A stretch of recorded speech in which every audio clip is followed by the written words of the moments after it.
welcome back to the Strike Twice Running podcast. I'm Hunter Flynn. Trey Smollack. I'm Ray Laslovich. This is episode number 6 of the podcast. This is our first time being all virtual and stuff. We learned how to do Zoom through the pandemic, so we're putting our skills to use. This is episode number 6. I titled it "The Boys Are Back" because this is the first time we've been back together in about 10 months, 10 months, something like that. So it's good to see you boys. We're in 3 different states. I'm currently in North Dakota, Ray's in Montana, and Trey is in Newly, Colorado. So we're still kind of in the Rocky Mountain area. I'm not really in the Rocky Mountains anymore, but yeah, we're all in the northern part of the United States, and we're glad to have you guys here. And we're going to talk about a bunch of different things today. Catch up on how our running is going. We're going to talk about a little news from the running world, and then talk about winter running. So, Ray, Trey, how you guys been? How's running going? How's the weather in your respective states? Ray, you go for it. Yeah, I'll start. So running was going great, then I threw my back out. So here in Montana, it really hasn't been much of a winter. So really the idea of winter running isn't really like existent in my opinion, because it's been basically 35 to 45 most days, which is great for running, yeah, but I haven't had to really worry about the bundling up or whatever people like to do with some type of ice cleats or all that jazz. But then, yeah, like I said, I threw the back out, so I've not currently running, which is very frustrating. Yeah, I would say running wasn't going good, and then I threw my back out, so it's going no, no. The weather has been like fantastic. We were talking earlier, and it's like I'm gonna be in the mid to high 50s like most of next week. We haven't had hardly any wind. Um, today was like 45 was the low. And it's going to be like the coldest day for the next like 10 days. So have a really good opportunity, good area and all that. It's just been like, I don't know what it is since the move, since, I was in a really good rhythm running when we first moved here. And then like, I'd say since January hit, it's been like absolutely nothing. Like I've just been, I just have hit a wall um, on that front, and it's just been, uh, like everybody gets in that, you get in that like, you get at the bottom of that mountain, and you're just like, oh my gosh, like you feel like you gotta, overcomplicate it and everything. So I actually like wrote it in my running journal today. I was like, all right, I'm gonna get up tomorrow and actually go for a damn run because it's gonna be like 50 degrees tomorrow. So I'm like, I can't keep doing this because when it actually gets cold and it snows, then I'm gonna be like, if it was nicer, I'd probably go for. So I'm like, well, if I'm gonna lie to myself, I might as well make it true if that makes any sense. So, um, yeah, so I'm hoping, this kind of swing of some warm weather and just kind of maybe getting a little more settled down here and trying to get into a little bit more of a rhythm. But it's so weird. I would say I would say being down here has like shown me uh how much I see or use running as like a community thing. Like Mm. it just seems like it's always better with other people, like, and so I think I kind of got to take that back to the basics and not overcomplicate it and just go get a mile or two in and just shake out and see how it feels. So yeah, good weather, bad running. Hope to be good running soon. Yeah, I think that's what January was invented for in the running world is, people are always trying to do their New Year's resolutions in January, but it's for us.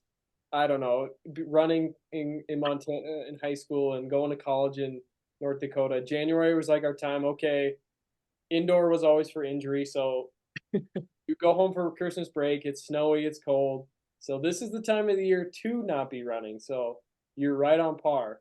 I guess I'll write that down. Par. But yeah, in North Dakota, it's back to being 40 degrees, but 10 days ago it was negative 40. So we're at 80 to 90 degree difference. Our wind chill bottomed out at negative 70, which was a record. So we're breaking records here in North Dakota. It was only that cold for maybe a week or so, but yeah, like you said, other than that, cold snap, we haven't had that much snow, and it's 40 degrees the last 2 days, and not supposed to be below 40 for another 10 days. So, yeah, very interesting. Winter doesn't feel like winter. It feels like spring is right around the corner, but that's gonna come back to haunt us for sure. But yeah, training's been going surprisingly well. Like you guys, just trying to when the weather is good, trying to get and run, and fell in love with the treadmill a little bit this year, which is a love that I've had a struggle with for years. So me and that treadmill, we're in a somewhat happy relationship at this point. Yeah. Well, the issue too is right now it's like incredibly icy because we had enough snow that, like a few inches here and there. But because it's warmed up so much in these past few days, it's like everywhere is just pure ice. So that's like, I don't know, a downfall of the winter running. But like right now, if I was running outside, it kind of sucks because I am outside walking on it all day long right now. So it's a different game, but I don't know if it's similar there currently. Like I usually do tons of treadmill running in the winter historically, just because it's just a lot easier to handle. Yeah, I think it's just enough snow, and people do such terrible jobs at clearing snow in this area, which you think they'd be used to clearing snow in the Dakotas, but they're just bad at it. So it's just your quality of mileage is so poor anytime in the winter. So that's what I've been struggling with. So even days that are kind of okay temperature wise, it's like, do I really want to fight the snow, the slush, the ice? Mhm. So yeah, I've been doing a fair amount of indoor running just to increase that quality mileage because I'd rather not run 5 miles through slush and ice and dodging traffic and stuff. So yeah, Yeah. just a struggle for sure. Well, and you hit that. I think we talked about it on one of the first episodes, or maybe it was just in closing or on a Zoom or one of our meetings. Anyway, we talked about how like that. When people ask like, "Oh, how do you run that many miles?" or when they ask like how long you went for a run, they're like, "Oh, I don't know how if I could ever do that." And you really try to like sell it to people. It's like, dude, once you get into a rhythm, you don't even think about it. Like you're just enjoying it. You're in a rhythm. And that patchy ice is like the worst because you can never get into a rhythm. It's like having that constant headwind where like it seems like you're in a rhythm for a block and a half, and then you hit a patch of ice, and you have a half a block where you're doing the dance, and you're like, Yeah. and so now you just went from a 6 something or a 7 something, and then you're dancing at like a 10 something for 2 blocks, and then you're trying to get back into it. It's like, yeah, it makes it, it almost turns it into a weird, surge type of run, which is like super specific training that it's like it's not what we're trying to do at all. I'm just trying to be outside. So um yeah, I think that's got to be one of the hardest things looking back on it too, like where you're both at having both, all of us having run in all of those places. It's kind of funny to look at it and see what the year is doing right now. And yeah, I gotta hope that the weather's going to stay like this for a while, but I don't know. I'm not too confident on that, I guess. So Right. Yeah, with us kind of diving right into that winter running, we'll do the running news at the end. But I mean, what strategies do you guys employ for when you are running outside, or what do you do differently in the winter that you guys don't do in the summer as far as running wise? Honestly, for me anymore, I feel like my goal is I just want a base for like the winter because I think of it as like my time off essentially. Because I never really used to be much of a runner in the winter. I would take like November through sometimes March just like off. And then I would like sign up for like, the St. Patty's Day race in Anaconda in March, and like 2 weeks out, I'm like, oh God, I should start running now because I haven't been running for months. This is gonna suck.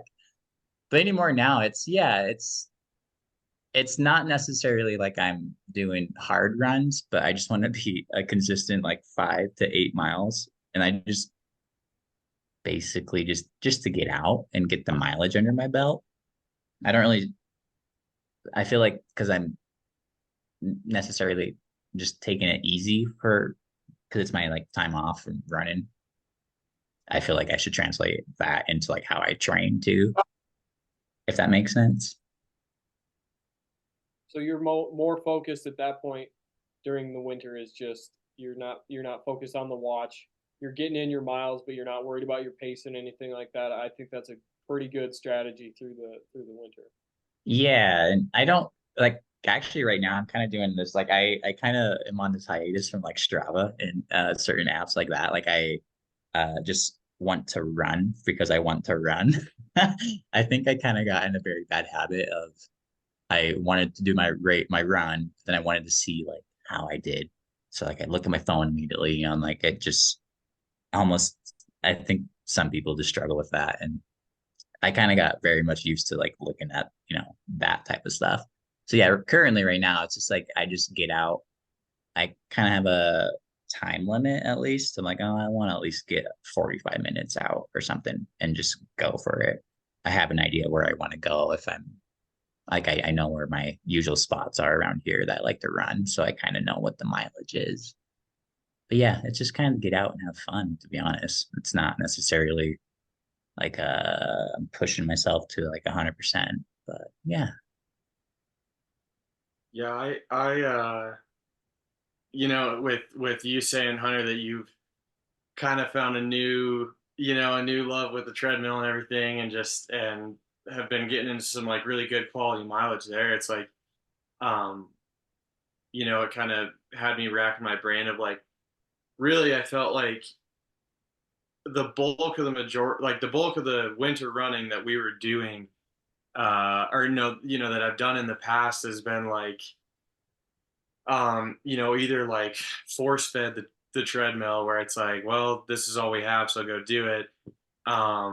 Really, really tight, short track, like indoor track stuff that is just, murders your shins and your IT bands and stuff. And so I've always felt like, you know, barring like those terrible, 40 below days and stuff like that, because some of that stuff, you can't be out and damaging your lungs and into that stuff. But those days where even when it's, you're around like to zero and up, I felt like most of us just preferred like, let's just go outside. I just want to get out of like, and I think indoor and the treadmill and everything definitely has its place for really like meaningful training periods when you have benchmarks and stuff.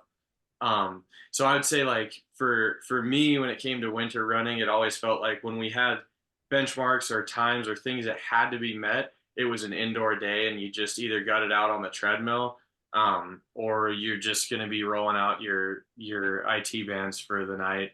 Um, but if it's like a training cycle or an off period when you can just kind of get some mileage in and like, a lot of times I'll do it too when I'm getting back into running is like I just won't even bring a watch with me, and you just get out and just go be outside for a while. Um, that's been I've had like better luck. I would say I have better luck with that in the winter of not putting a certain point on the outdoor training.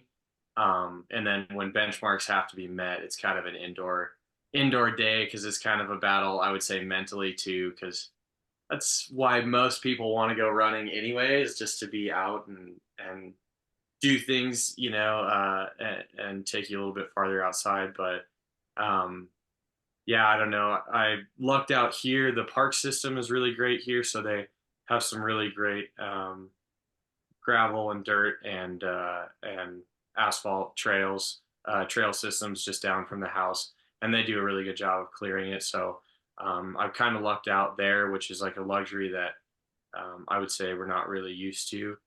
Not something that I like when you said that, Hunter, that you would think that people up there would be better at clearing snow by now.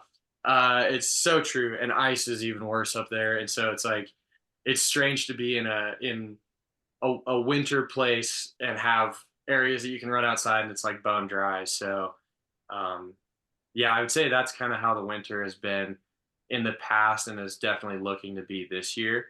Um, but yeah, after knowing you for this many years and your, I would say all of our relationship with the treadmill from like the team perspective, like, but you specifically knowing your deep love for the treadmill, I would say back in the college days, I'm interested to hear now about your transition into that where you actually are getting some quality miles on there.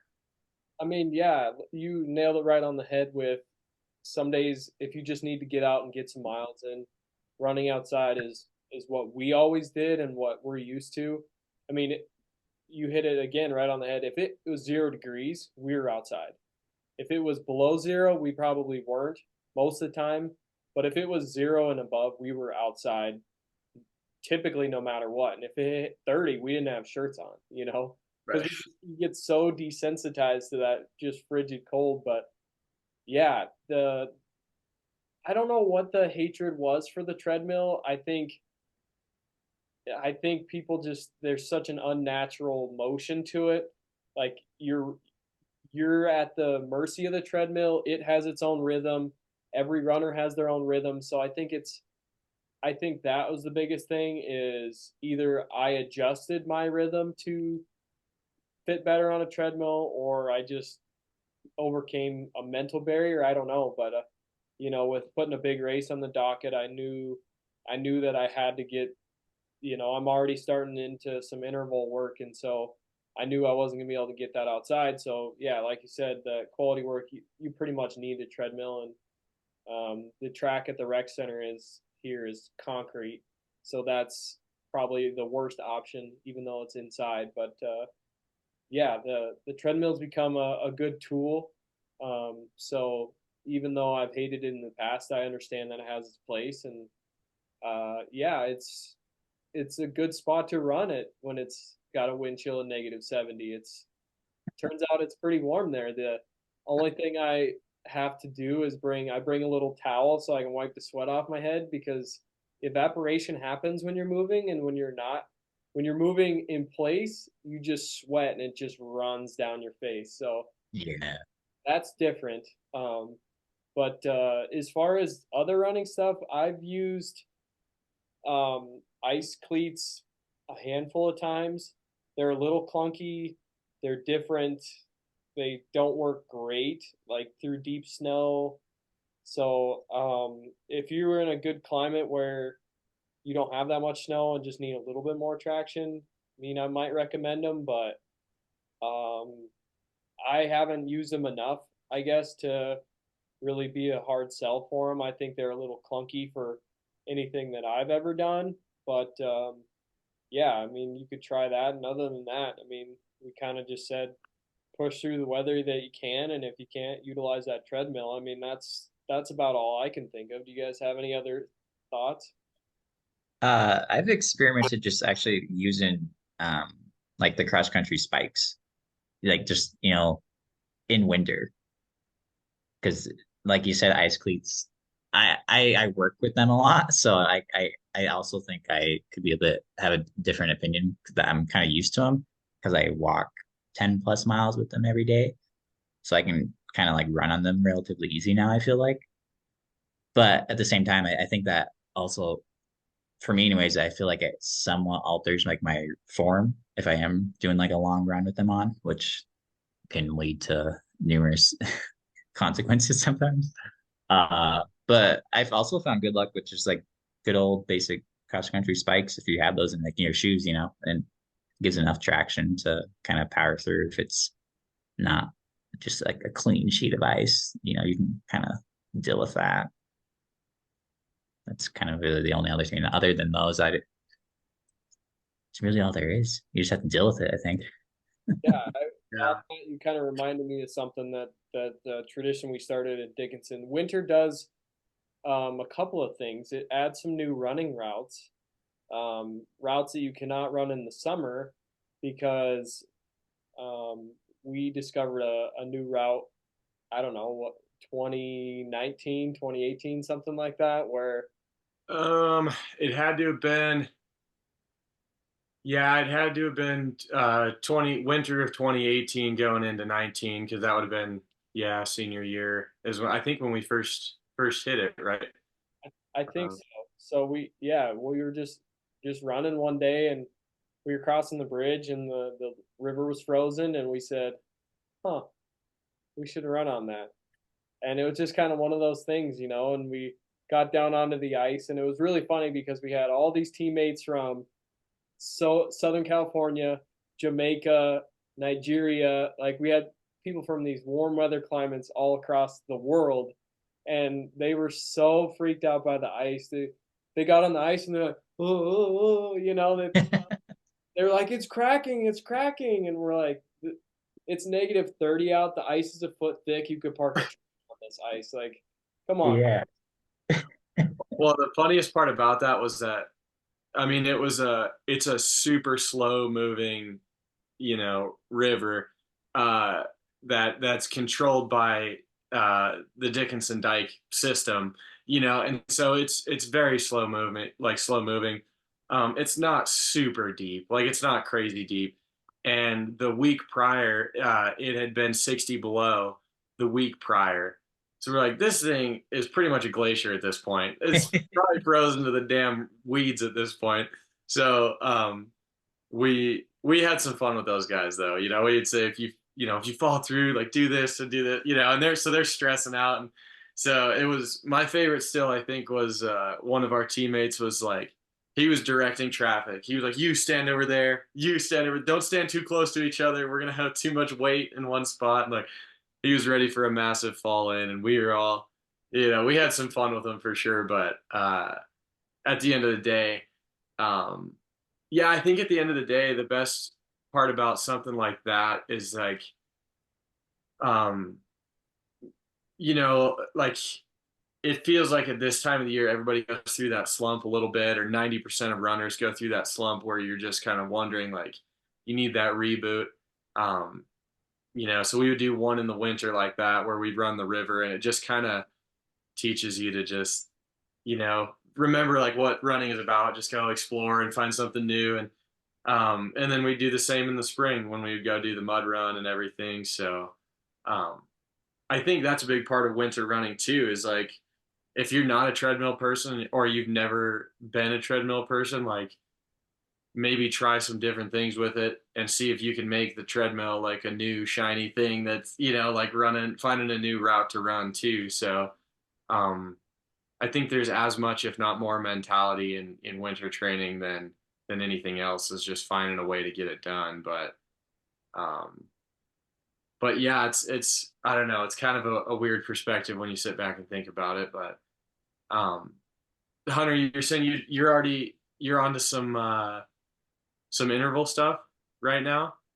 Yeah, the what I did on Tuesday, and I have to do a similar one tomorrow. It's like a 45-minute run, and then just 5 by 2 minutes on, so at like 6 or 5:50 pace. So it's kind of um, not thousands, but not, or I guess it'd be a little less than 800 even. So it's like 600s at kind of an interval pace, and then after that I'll go into a tempo phase, but that's a couple months away still. But yeah, I've been base building for almost a month now, and then kind of getting in some little bit of speed here and there. So that's going pretty well. And again, yeah, using that treadmill is nice because you can set it at a good pace, and you have two choices: stick with the pace or fall off. So that's pretty good motivation.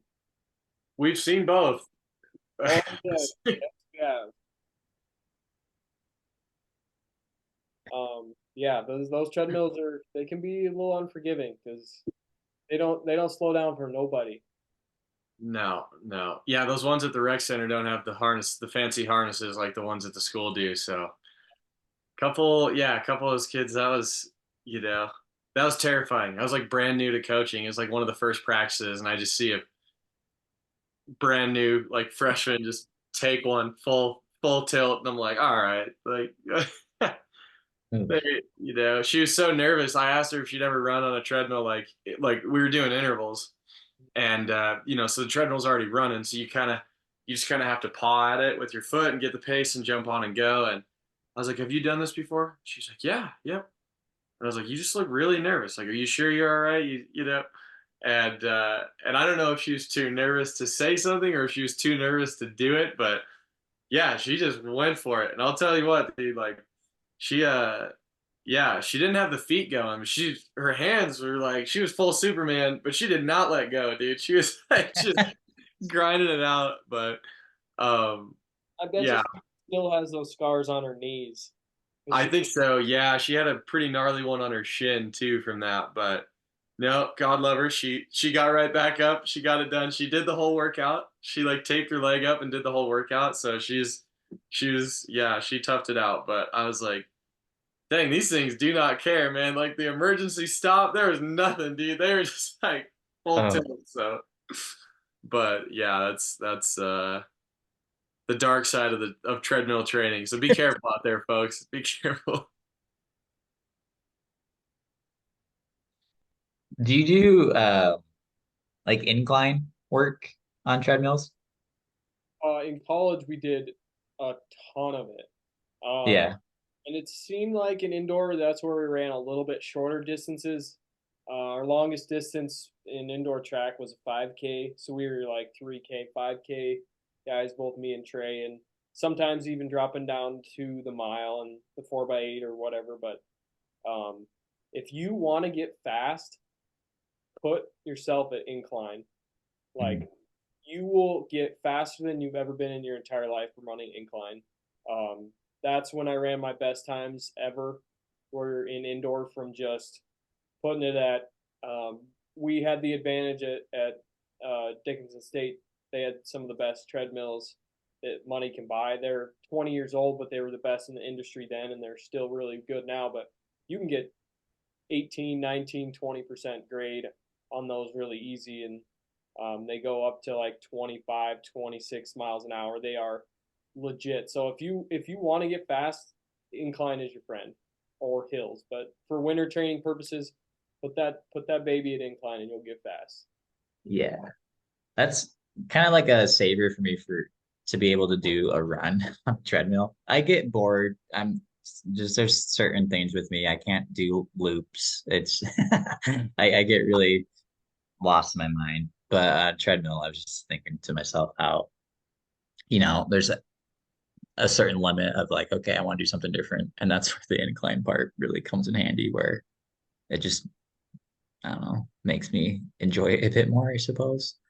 Along with, I just like hills too, as weird as that is. I've learned to just like really love hills in the past few years, and that's what I prefer.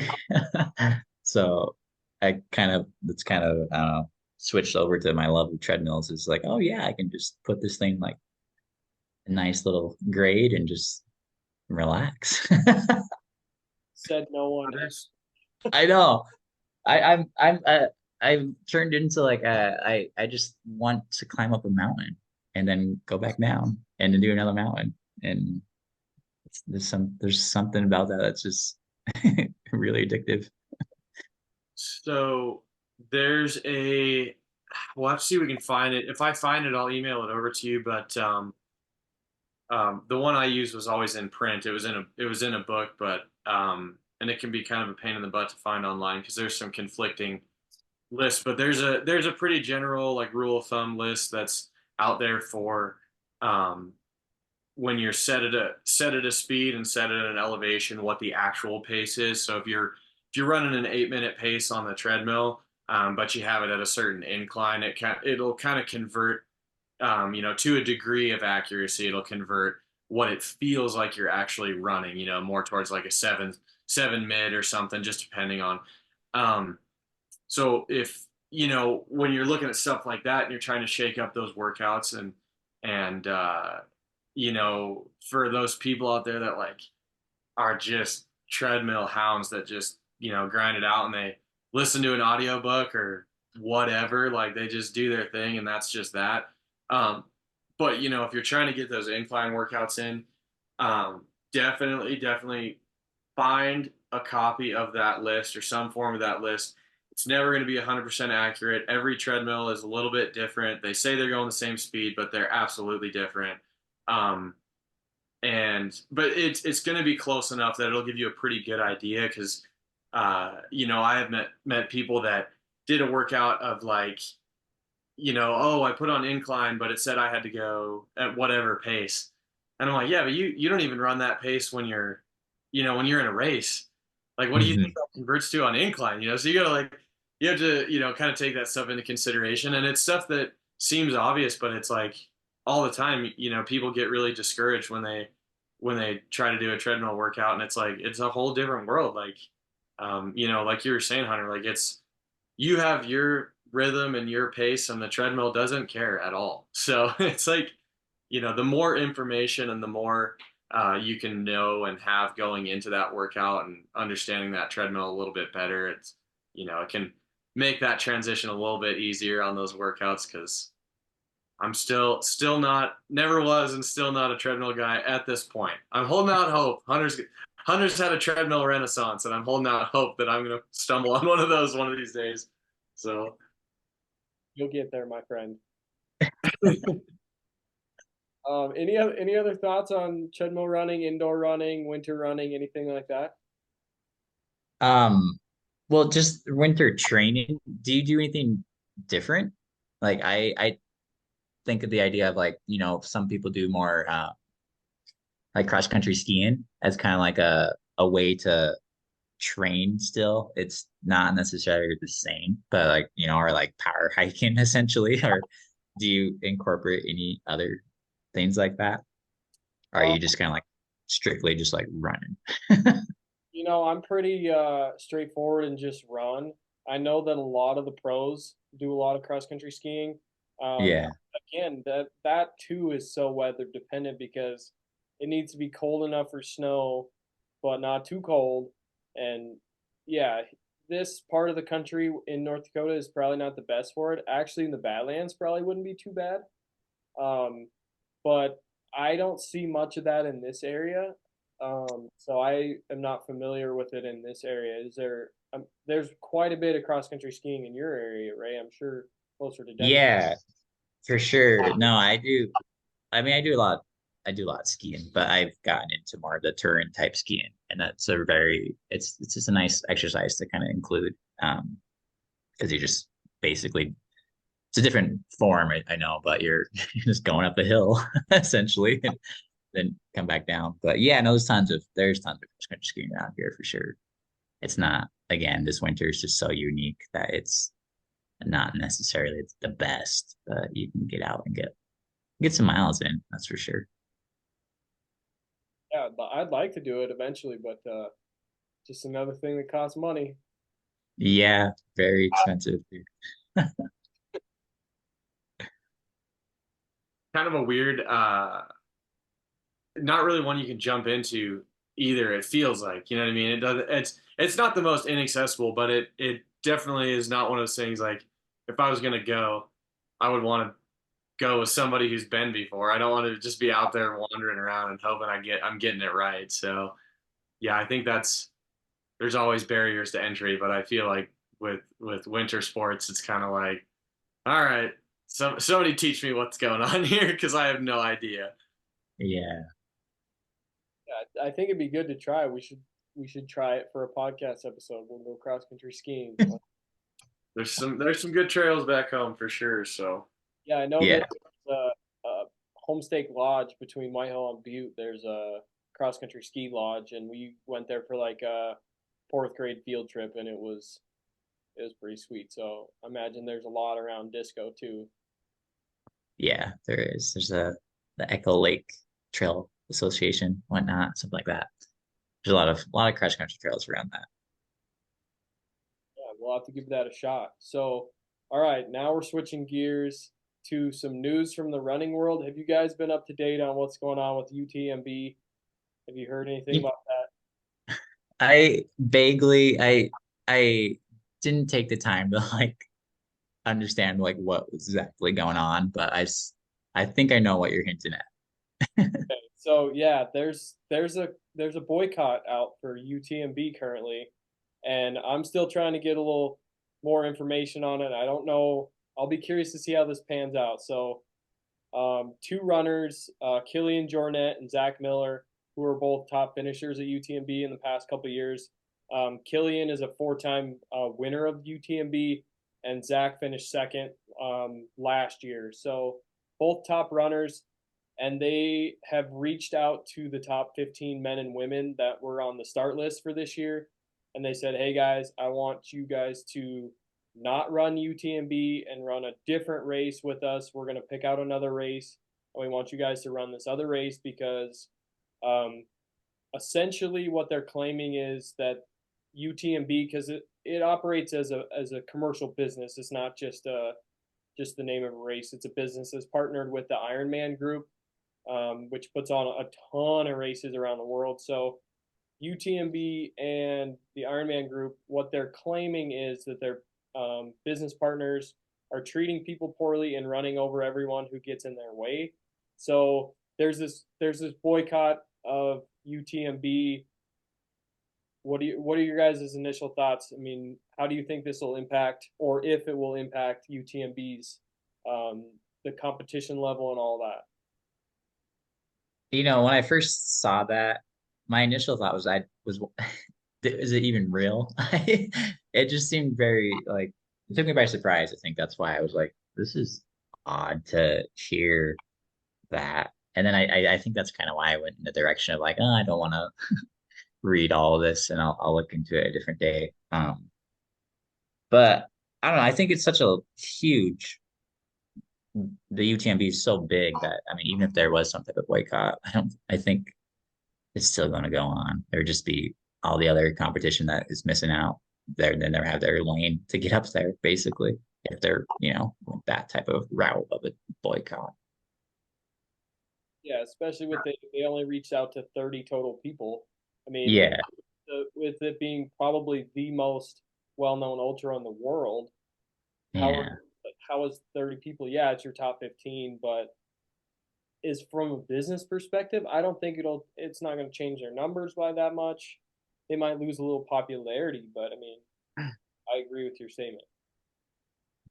Yeah, it's I don't know. It's really interesting to think about the long term though. If um because when you look at it in the inverse, when you guys ran the first color run in Dickinson, where it was like all the chalk and did like the color run and everything, and it was like what the first year was like 30 people, right? And it was like afterwards we were talking about it, and it was like, damn, if everyone would just bring one friend with them, and it's like that was just regular people off the street. If we would just bring one friend with us, we'll more than double. And we talked about it last time. By all accounts, like it was more than that. It was more than doubled, and you guys, blew it out of the water. And it was like it's just becoming a more and more positive thing. And it's, I think momentum in sports is one of the most important things and most interesting things to look at. Um, but when you look at it in the inverse of it's only 30 people leaving, if they do, but if those 30 people decided to not, go anymore, that automatically is going to, especially like they're sponsored for a reason. If they're wearing something, a lot of runners are like, dang, I kind of want to wear that. Maybe that's really good stuff. You know what I mean? So it's kind of crazy to think about. When they go, they're not just going to, be bringing one person with them. It could be, a group of people. Granted, as far as UTMB goes, I they're not, in the next handful of years, they're not going to have years where they're like, hey, we still have slots open. Like if anyone's interested, like they're people that race in general, is just a bucket list race for any long distance runner. They're never gonna have trouble filling that race by any means. Um, but I think maybe it could just be the running community, at the top of the game there, like the stewards of the running community trying to say like, hey, we've noticed that in any sport, anywhere, whenever that much money is involved, once you get to that point where that much money is involved, um, kind of the essence of the sport and like the what the sport's supposed to be about kind of gets lost, in the fringe there. And so that maybe that's something that they're thinking. I think it's all going to be speculation until they come out and talk about it. But it is going to be really interesting because it's going to shape the ultra season a little bit differently too. Because traditionally, you look at the Western states, and UTMB, and a lot of times it was uh, you know, sometimes people's, wins at one race or another would be looked at as better or discounted based on who showed up and who didn't show up because they were training for one race or another.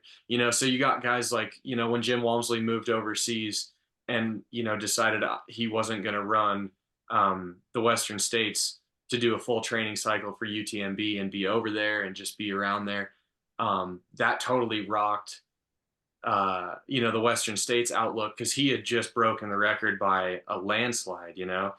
Um, so I think, you know, to make a short story long, as long as they're all doing it for the right reasons and trying to keep the sport intact for the best reasons for the public and for what it's really meant to be, I don't think anything bad can come of it.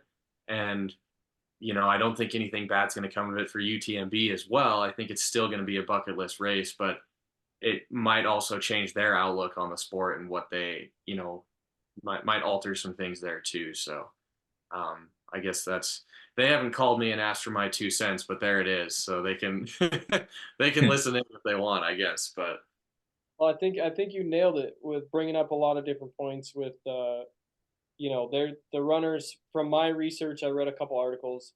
That was the whole reason behind the boycott, is they're just trying to bring this issue to light and get the company to change its focus a little bit more on the reason why the race started, focus on the runners and not just the numbers of the business.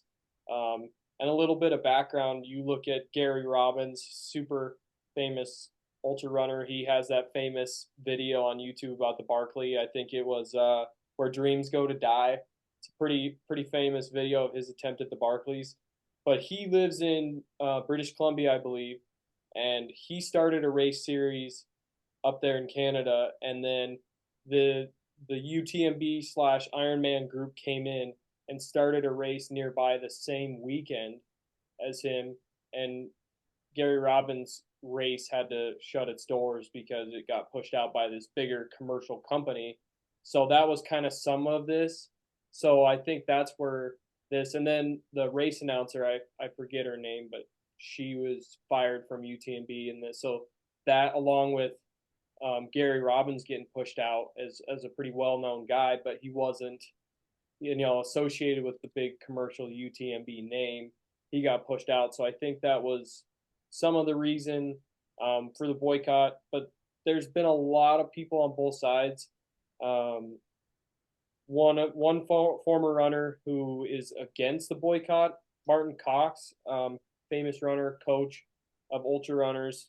His quote is, UTMB has allowed Jornet and many of his fellow pros to climb aboard the mountain ultra trail money train and become moderately influential, end quote. Or sorry.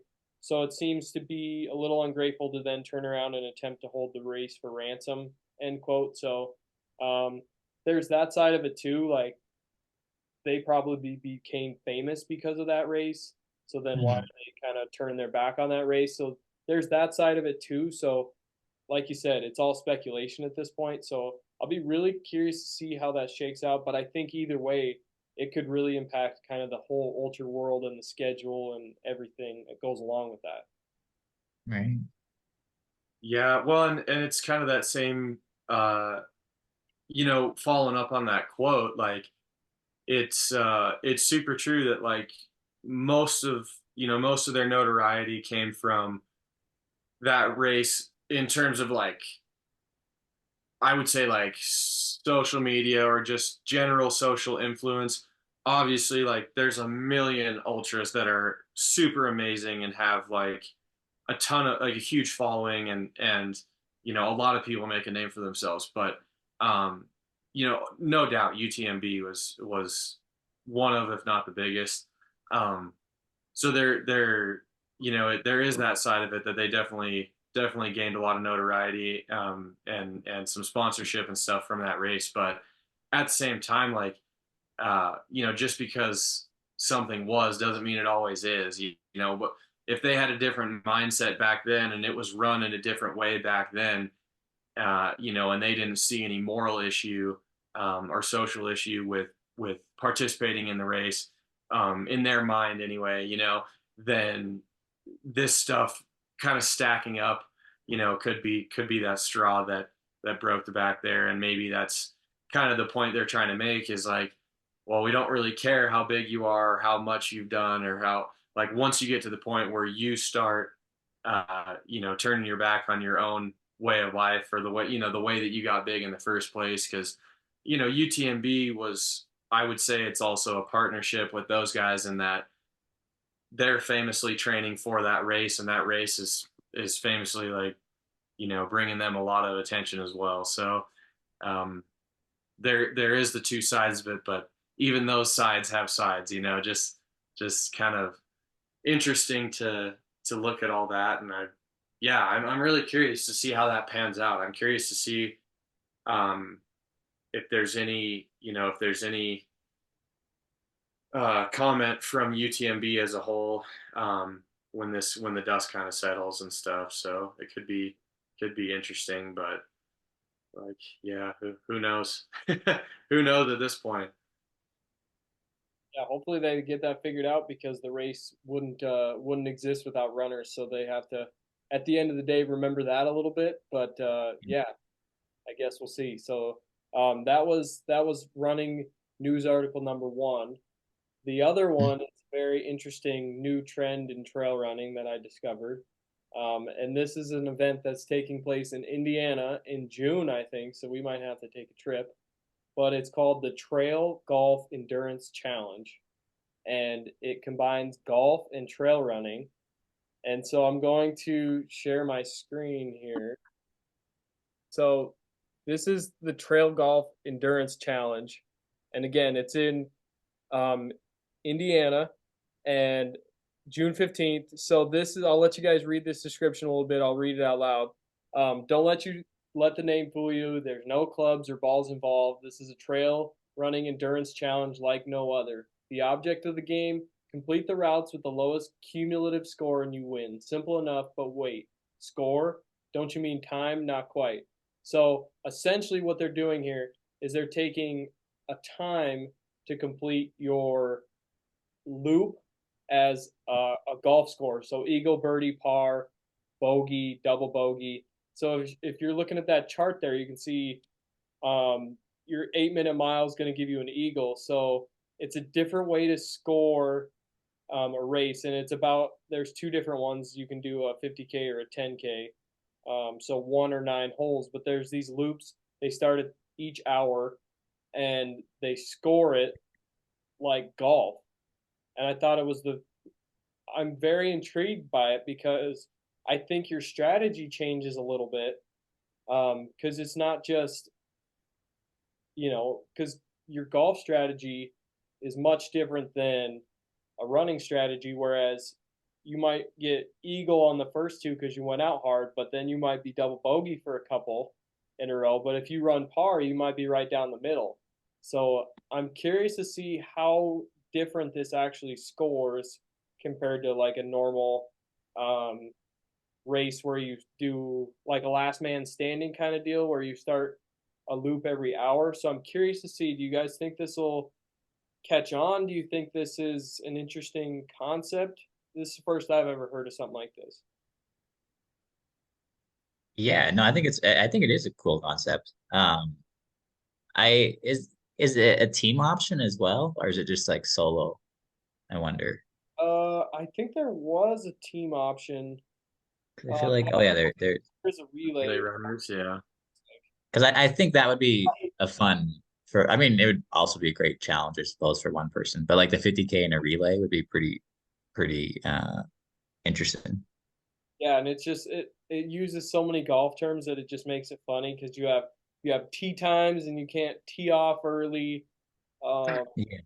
so it's kind of interesting, and they talk about like your race crew as your caddies, um, and so I'd be yeah, I bet you that would be fun to participate in as a relay team. Yeah, I think so. I I I like that it's a. It seems like there's been a definite like rise in that every hour on the hour kind of race style and just the last man standing kind of ultra style. I like that this is every hour on the hour, but it's just a whole different objective. You know, the times are every loop's a little bit different. All the times are a little bit different. So it's just kind of yeah, it's just so funky. It feels like we talked about earlier about like you every time you go somewhere new and run somewhere new, you're in your head about the strategy and did I go out too hard and did I do this?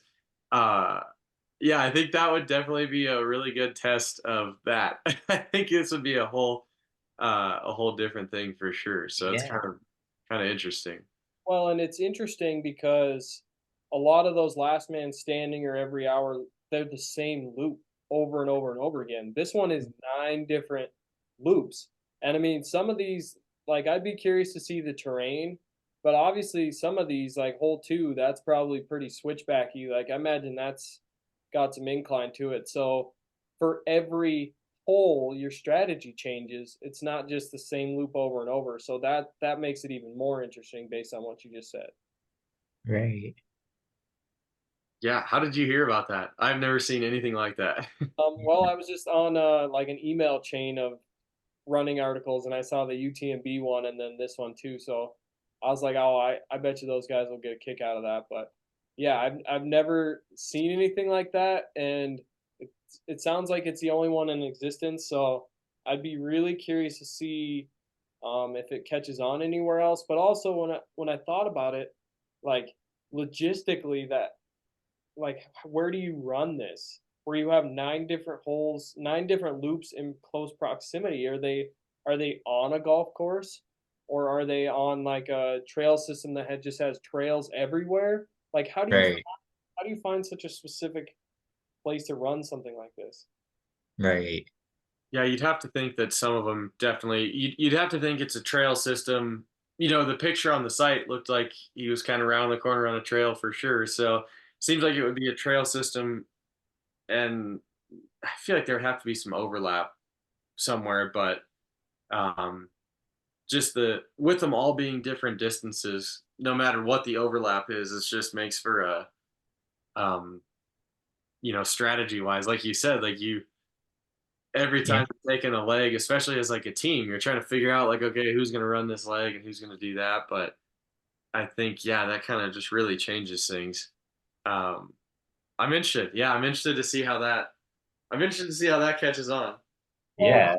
logistically, if it does overlap, you'd have to remark the course for every hole, or you'd have to have flagging that changes every lap. Like logistically, you have to have 9 different loops planned out, or else you have to have so many people working this event. So that would be interesting to see how that part works out. Well, I feel like too though, if it's resembling golf, hole one, hole two, whatever, there's quite a distance sometimes. So like in the sense of like it kind of has to be a trail system somewhere. And I wonder if that's part of like the games. Like you have your hole one and you have to like make it to hole two, like at that tee time and then do whatever. And then you have to make it to hole three, by that's why it has like the cutoff. I don't know if it said that in the description anywhere, but I kind of took it that route, which would be it just kind of makes it more fun in a way, more challenging. Yeah, or one long section of trail where you do the 3.5 miles of the first leg, the first hole, and then you Yeah. just stop right there. And then you got your 30 odd minutes that you're just hanging out. But it's like at that point, it's like you have no crew, you have no. I mean, yeah, I don't know. I mean, kind of Yeah. racking my brain as to how they do it, but props to them for having it set up. I don't know logistically, I wouldn't want to be on that side of it, on the on that the planning side of that. So I'm with you on Yeah. that. I don't know about that. yeah, I'm curious, and so maybe we'll try to get one of those guys up on the podcast. That would be cool. But yeah, interesting idea to because the trail running world, I mean, it hasn't it hasn't changed that much. You know, you have a few odd races like the Barkley, and yeah, there's some odd races out there, but this is a completely different format. So I'm curious if races like this are going to catch on and kind of spread out. But I again, I feel like it's so limited based on your layout, unless you did it on a golf course or something that might work. But I know most golf courses don't want a bunch of rowdy distance runners on it, but I don't know. No, They host rowdy distance runners like every dang week during cross country for some reason, but they do. No, that's true.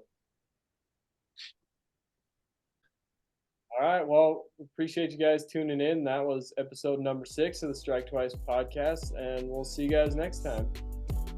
Peace. thanks everybody.